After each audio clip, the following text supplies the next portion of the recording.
बिस्मिल्लाहिर्रहमानिर्रहीम। पाक है वो ज़ात जिसने नबी अलैहिस्सलाम को मस्जिद हराम से मस्जिद अक्सा तक सैर कराई। अल्लाह ताला ने तौरात में बनी इसराइल को इस फैसले की खबर दी थी कि तुम 2 मरतबा खराबी फैलाओगे और सरकशी करोगे।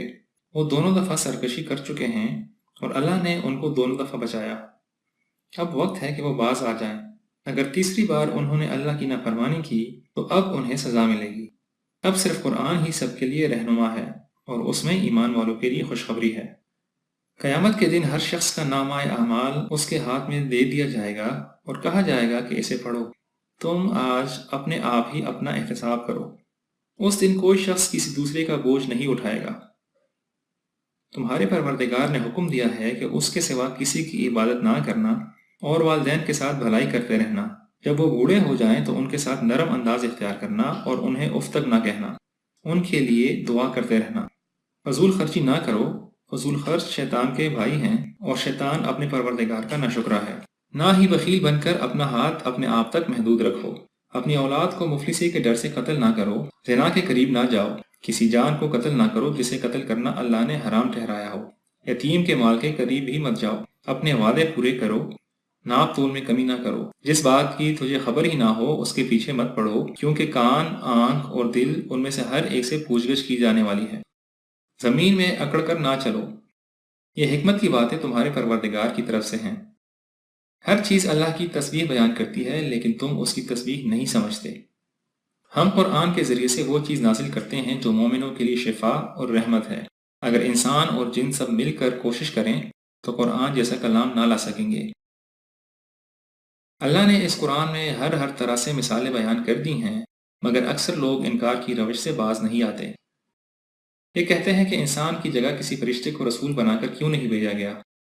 इनसे कहें कि अगर फरिश्ते ज़मीन पर बसते होते तो हम किसी फरिश्ते को रसूल बनाकर भेज देते। तमाम तारीफ़ों का मुस्तहिक सिर्फ अल्लाह है। तुम उसे अल्लाह कहो या रहमान, सब अच्छे नाम उसी के हैं। सब तारीफ़ें अल्लाह के लिए हैं जिसने अपने बंदे पर किताब नाजिल की। इसमें इनकार करने वालों के लिए अज़ाब की खबर और अच्छे काम करने वालों के लिए खुशखबरी है। ऐ नबी, इन लोगों को ज़रा गार वालों का जिक्र सुना दें कि वो हमारी निशानियों में से थे। ये चंद नौजवान थे जिनकी कौम ने उनको कुफ्र शिर्क पर आमादा करना चाहा। उन्होंने कहा कि ईमान बचाने की खातिर हम किसी गार में पनाह ले लेते हैं। गार में जाते हुए उन्होंने रब करीम से रहमत और अपने हालात की दुरुस्तगी की दुआ की थी, तो अल्लाह ने उनके लिए आसानियाँ पैदा की और उनको कई साल तक गार में सुला दिया। कई सौ साल बाद ये ख्वाब से बेदार हुए तो अपने एक साथी को खाना लाने के लिए बाजार भेजा। बाजार वाले इसके पुराने सिक्कों को देखकर हैरान रह गए और लोग उनके बारे में बहस में पड़ गए। कुछ देर बाद अल्लाह ने इन जवानों पर मौत तारी कर दी। यकीनन ये अल्लाह की निशानियों में से एक निशानी थी।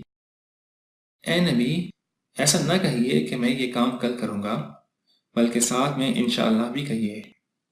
अल्लाह के अजाब का मजाक उड़ाने वालों को आप 2 आदमियों का किस्सा सुनाइए।